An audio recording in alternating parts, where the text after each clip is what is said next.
This was President Akufo-Addo's penultimate State of the Nation address. He will be expected to address MPs and the nation again later on in the year or the new year in 2025 when a new government is set to assume the reins of power from him.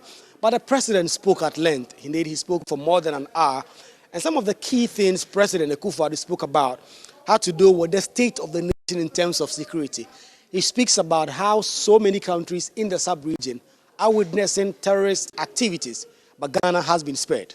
West Africa is under threat of terrorism and violent extremism, rapidly spreading southwards from the Sahel to coastal West Africa. We can no longer take the territorial integrity of our countries for granted. Indeed, many of our neighbors have already fallen victim and lost large portions of their territories to extremist groups. And Ghana, by the grace of the Almighty, is the only coastal state along the Gulf of Guinea that has so far not recorded a terrorist attack. But the president zooms in on regional conflict, the chieftaincy conflict that he says has the potential of causing some major destabilization in the country. That we continue to have so many chieftaincy and land disputes around the country, which tend to be breeding grounds for internal tensions and destabilization. Mr. Speaker, I must make special mention of the troubles in Boko. 2024 election being on the horizon, the president is assuring that as the executive president, his government will not do anything to jeopardize the name and the democratic reputation of the country. A lot of the responsibility lies on the Electoral Commission to put the organization in place that will ensure that we have credible elections. The government is doing its part to make the work of the Electoral Commission go smoothly. A lot of responsibility lies on the political parties as well, and I hope that the parties recognize that their credibility is also on the line.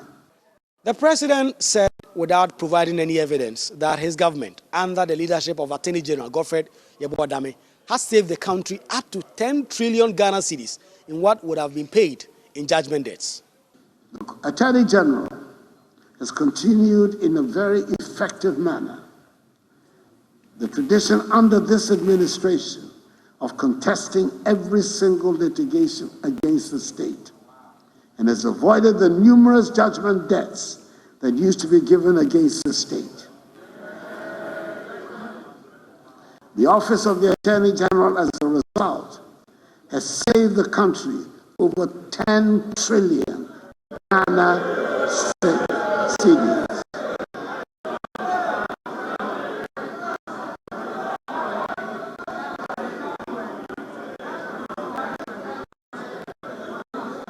All the evidence is there. The president has been assuring that the recent change at the Finance Ministry will stabilize the country's economic affairs. One of us will be commissioning the Nana Ajiman prepared the first international airport in Mercer, and naming the recently commissioned airport in Tamale the Yakubu-Tali International Airport of Tamale.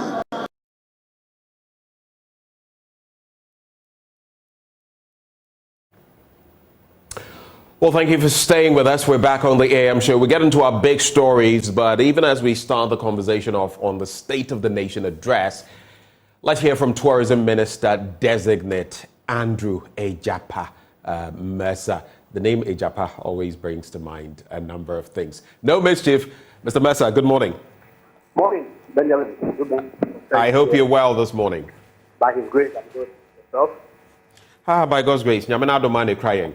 Let's go straight for the meat of the matter. Yesterday, unlike in some recent years where sometimes the date for the SONA would be given, revised and all of that, it was given, it was stuck to. We just didn't start on time, but yes, the president delivered over 30 pages of content. From where you sit, what did you make of the address delivered by Mr. President? Well, let me say good morning to your cherished viewers this morning. I think that His Excellency the President gave an excellent account on the state of the nation, clearly articulated where we're coming from as a country, the security threats that we've had to confront with, the economic challenges that over the past couple of years we all have witnessed, clearly attributing it as there to the real cost and what it is that we are able to do over the period to try and resuscitate our economy and to move it forward. Clearly, he provided hope that we're bruised, but we are back on our foot, touched on all sectors of the economy, and indicated that where his vision was really looking to transform our economy and then back on foot. I was particularly satisfied with the delivery by His Excellency the President yesterday. And so those are your... Hello, Mr. Mercer. Yes, I'm here. Okay, so that is your global view of what Mr. President said. Were you excited when you listened to the President? I was here together with Winston and Raymond, and right here from the studio, there was no excitement. But interestingly, many people who are watching us, and yes, we did have the eyeballs, people seemed to be indifferent, and some of the comments that were passed about the Attorney General savings Ghana, the state coffers some 10 trillion Ghana cedis. If we had that kind of money, I wonder, or if we had saved that kind of money, I wonder whether our economy would be where it is on the back of judgment debts and everything in between. But let me land. Sitting where you are as a person, if you were to take away any political tinctures or colorations, I'm asking you, what would be the takeaways, the key takeaways that would impact your life from the SONA yesterday? Everything that His Excellency the President impacts our lives. Okay, but let me deal with this 10 trillion subject matter. And I've heard some commentary yesterday, read from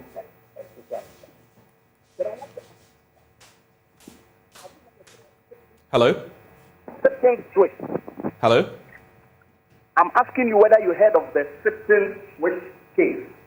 The what case? Unfortunately, the line is a bit patchy, so I beg you, please repeat. Sipton Switch. Okay, that sued the government of Ghana for in excess of $500 billion. Okay, I think I did. I did. We won, and the court made an order for us to pay anything. And the court made what? An order for what? Well, the government of Ghana won the case. Uh-huh. And so is that not a saving to the state? Was that not a potential claim that was averted by reason of the defense that the Attorney General put up? Okay, so that is what the President was alluding to. So, of course, because we've lived in this country in times past, where the avenue of the court was used to defraud the state by way of judgment debt. You and I know, and so if the President comes to tell us that, look, the work that my Attorney General has done over the past couple of years has saved the country potential debt that if we had also acted as some other people had acted in the past, would have cost this state that much money. You say it's of no consequence?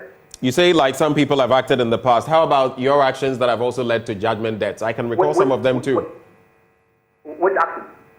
I don't have the exact names, but I remember Egyapa Mercer. Let's not do this.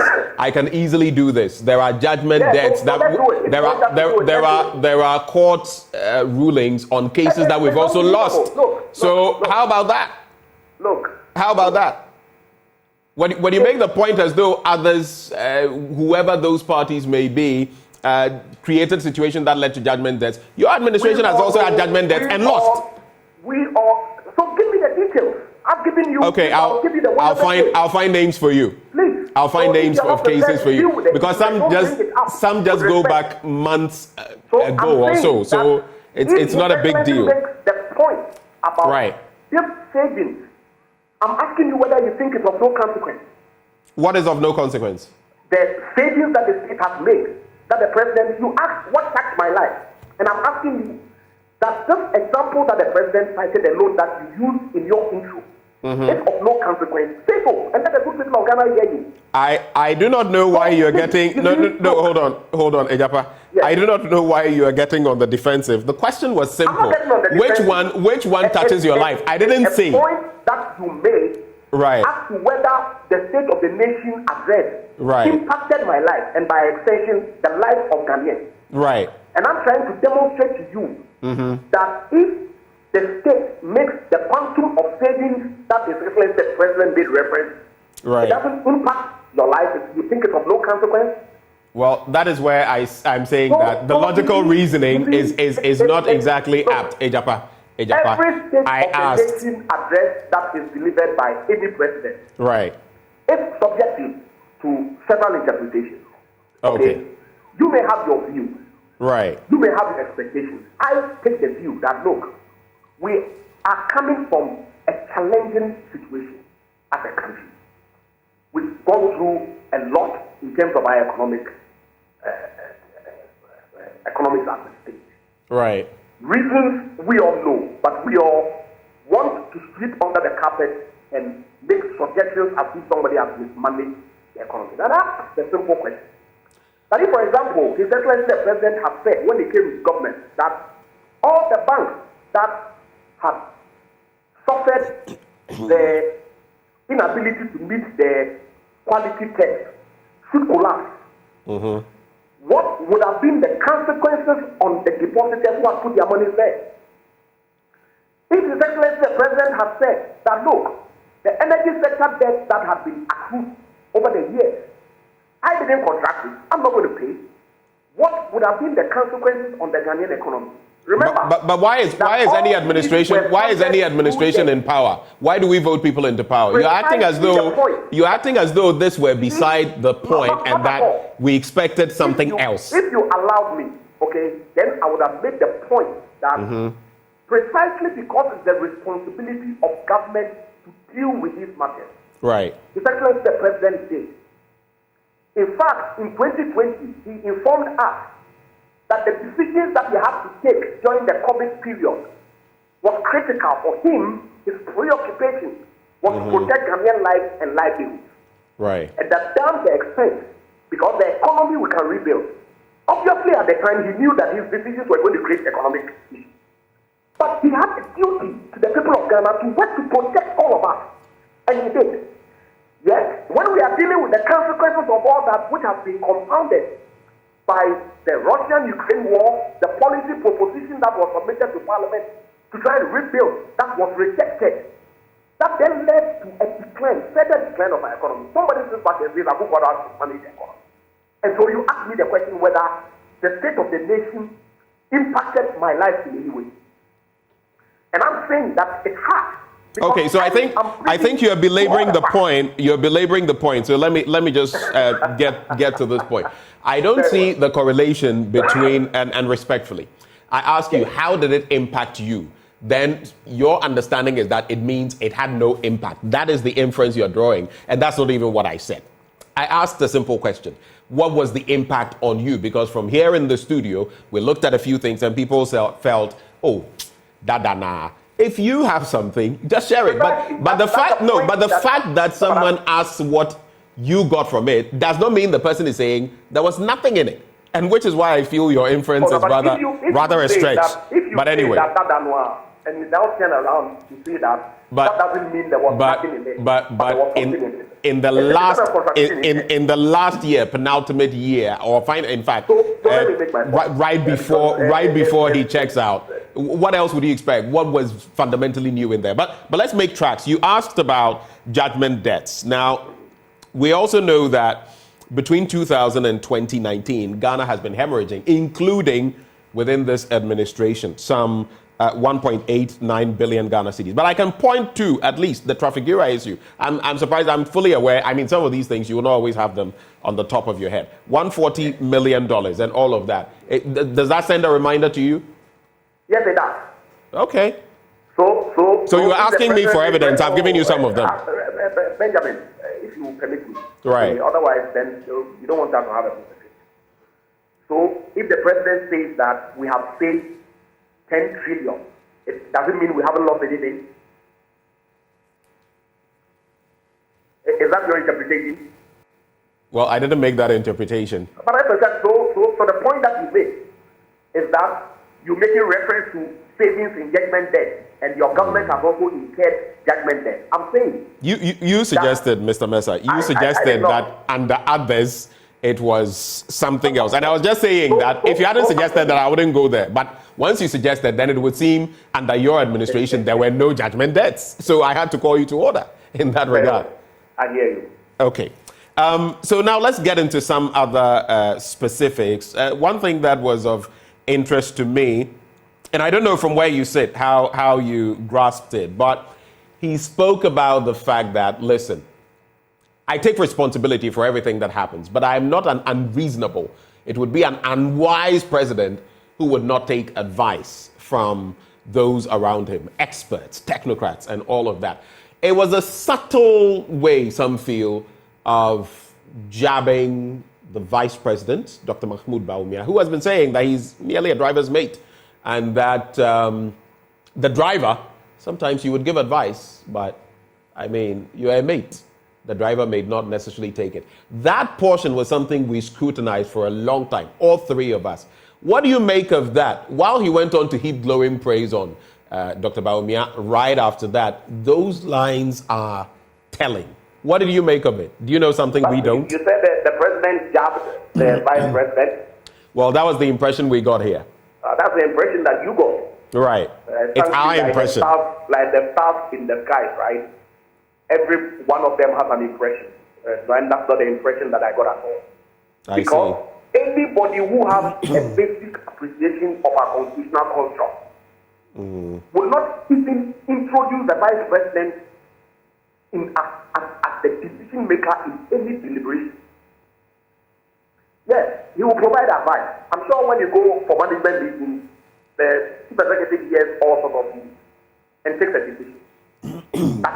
It's his decision because he's the chief executive. The buck stops with him. And so if the president says that it will be unwise for him to take advice, yes, he takes advice, but ultimately he takes the decision. And he's saying to us that, look, if there's a credit and there's a blame, because of our constitutional construct, that credit comes to me, and by equal measure, that blame comes to me. How is that jabbing the vice president? How is that jabbing the vice president? Your opinion is that he did not. Our opinion is that he did. What do you expect? I don't think.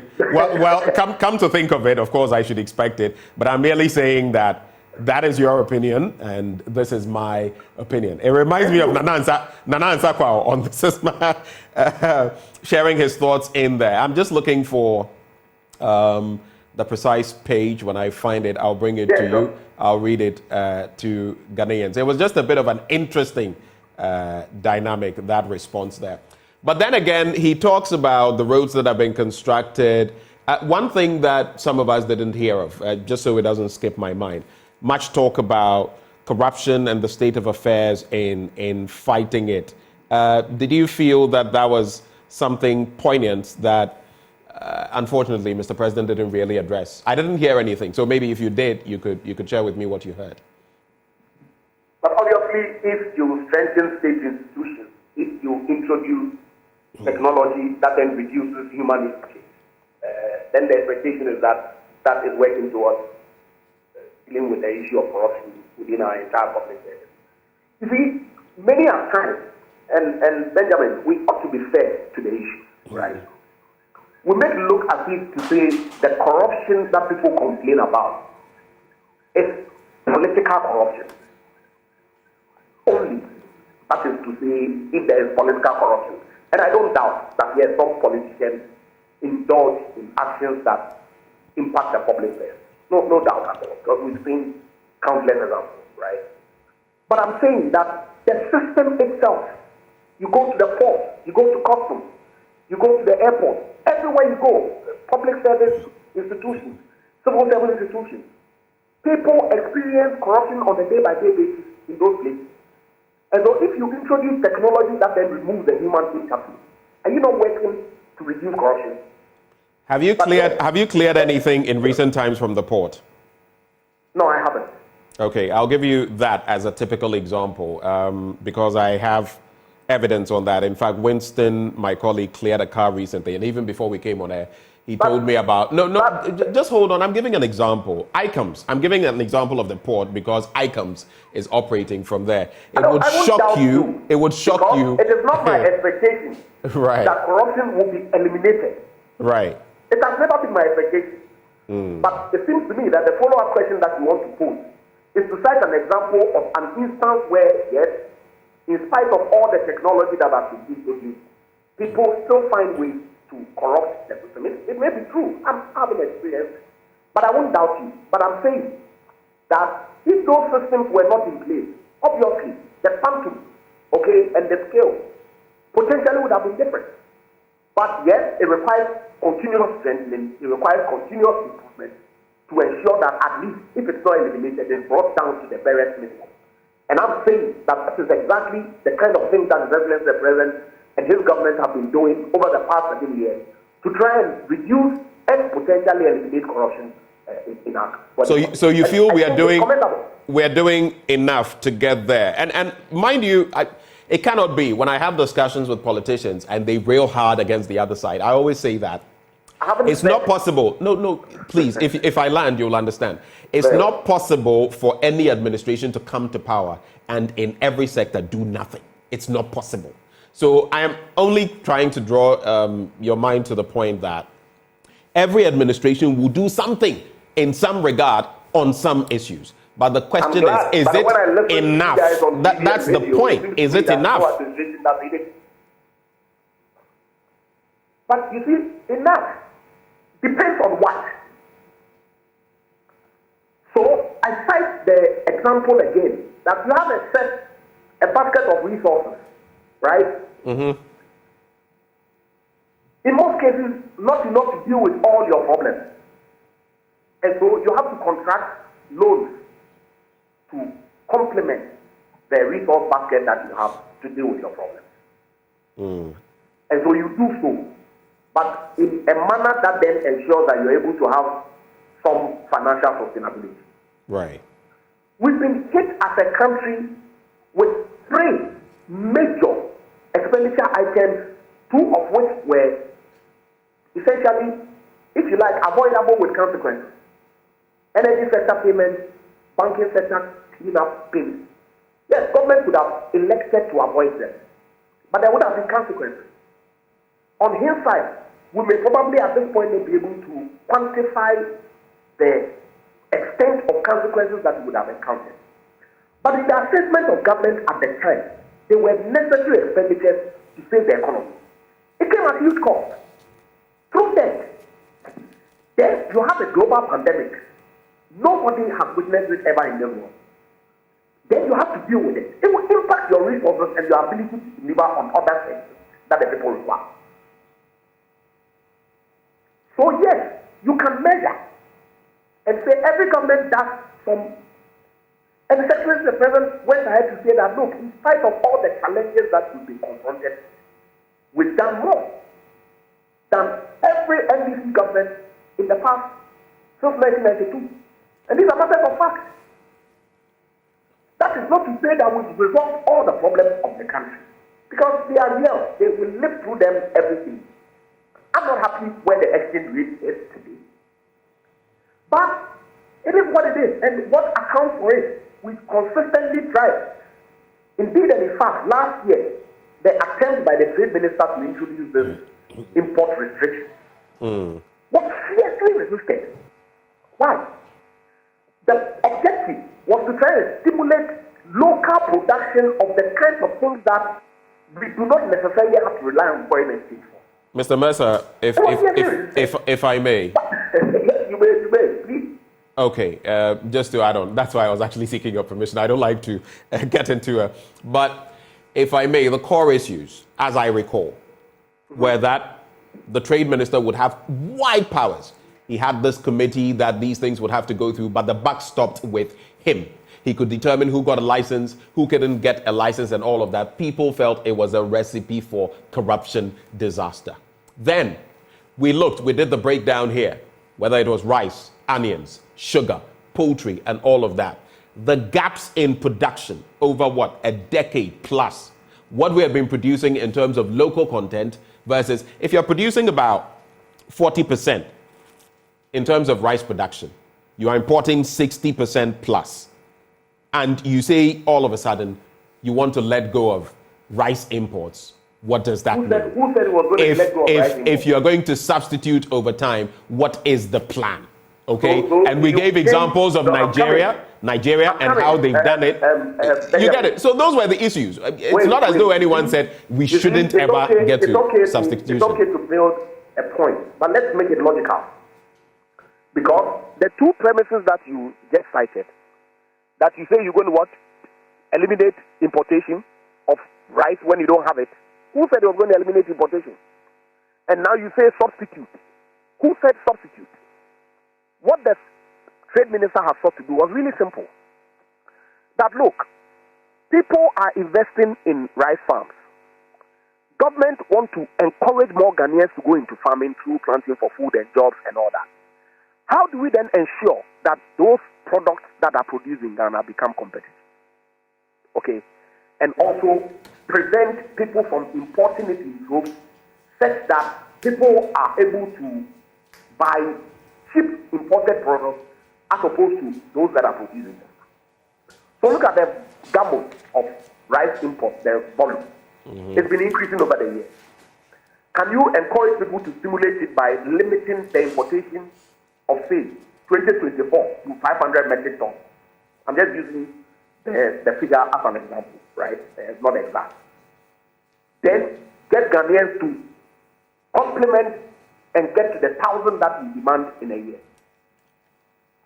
Next year, you reduce it by another volume just so that local production can increase. But I thought that had always been the plan. To ensure that Ghanaians are able to produce some of the listed items in country. But what was wrong with that? Egyapa Mercer, I thought that had been the plan for over a decade now, which the past administration and this administration have been trying to implement, but people were merely saying a gargantuan increase.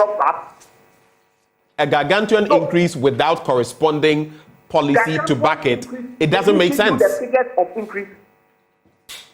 But I just walked you through our rice production versus in terms of consumption, local production, import. I just gave you that. What about it? The minister did not provide. Will you allow me to respond to your question?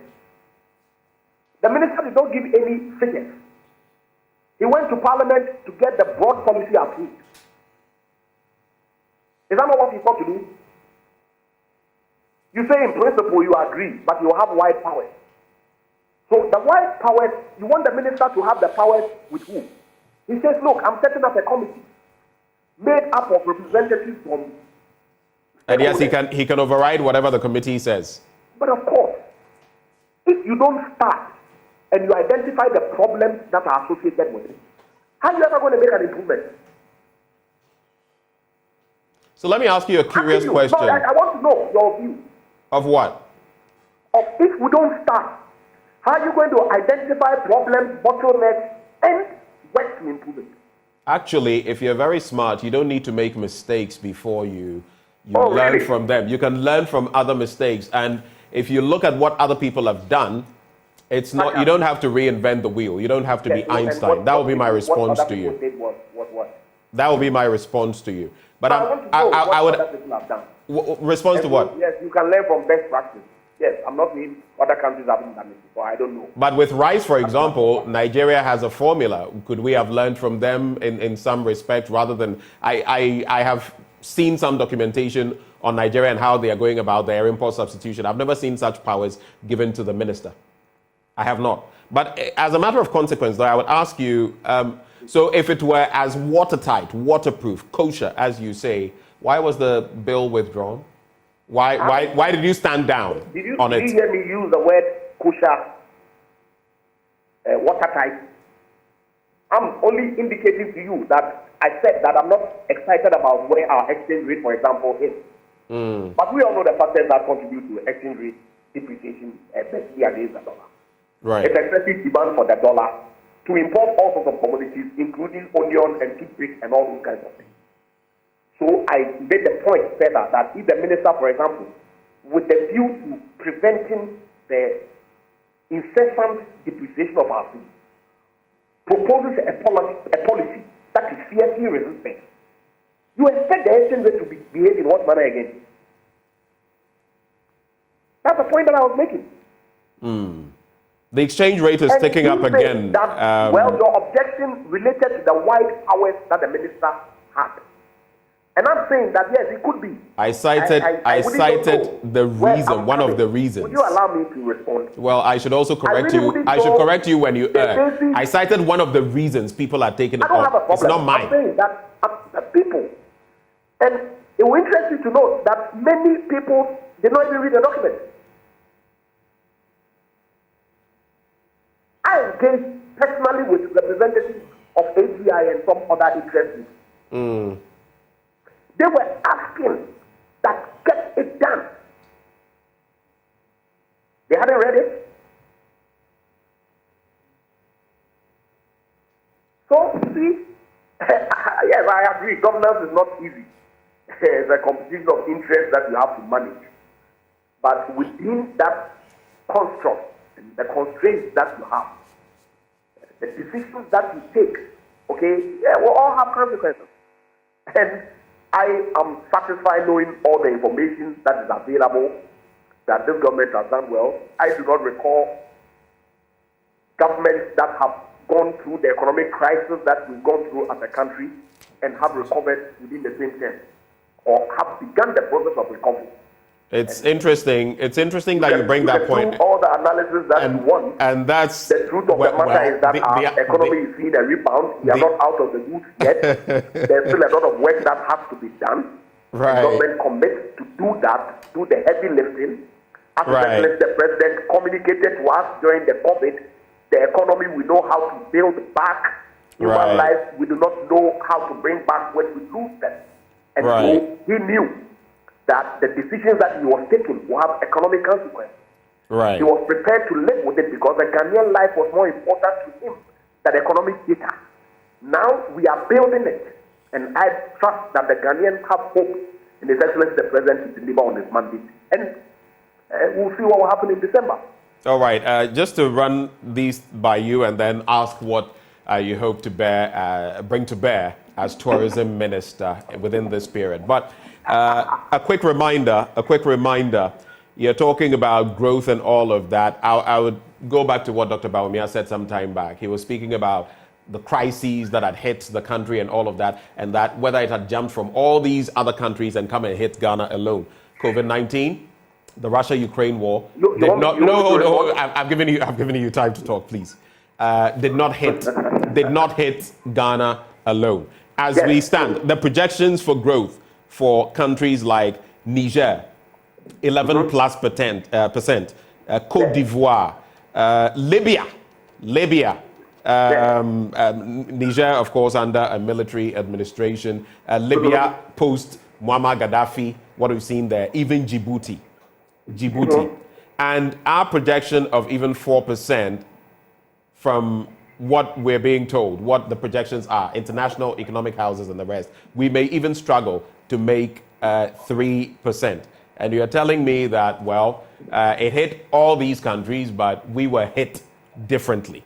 There's also Kwame Pianim. I haven't said so. But what were you suggesting? No. So I haven't said so. I haven't made any comparison between us and other countries. You have. And I'll respond. This is the issue. Burkina Faso, Niger, Djibouti, that you mentioned, did not have an energy sector there. I did not mention Burkina Faso, Libya, Niger, Djibouti. You were mentioning Djibouti. Yes. Djibouti did not have an energy sector debt that the government had to deal with before COVID. Oh, I see. Right. Djibouti, Niger did not have banking sector issues that the government had to deal with before COVID. Those were conditions that this government had to deal with through debt. And so if COVID hits and impacts everybody, how it impacts each country will be different based on the circumstances that you find yourself in at the time. Okay, I think you know this. I think your point is. I don't want us to go down this road. We are thankful that yesterday, Mr. President, he started, but he didn't mention COVID-19 and Russia-Ukraine. We thank him for that. He didn't go hard on it like he's done in previous SONAs. But it's behind us. Egyapa Mercer, to wrap up, 1 minute. What can we expect from you as tourism minister when you finally take off? What can we expect? Well, I'm yet to go through my vetting process. Right. The time that I'm going into the ministry, if approved by Parliament, will be a time where budgets have already been approved, targets for 2024 have already been set. Okay, and so I have to go in there and use my best efforts to try and ensure that the targets that His Excellency the President has set, respect his vision for the tourism sector, is implemented in the course of the year. I'm taking off from where my senior colleague, Honorable Awal, is leaving off. And all I can say for now is that I will do my very best to ensure that the targets that are set in the 2024 budget is achieved. All right. And Mr. Awal himself, a good friend of mine. One thing I am hoping that you will sustain the Kwame Nkrumah Memorial Park and what has been done there. And hopefully we'll move from strength to strength on that.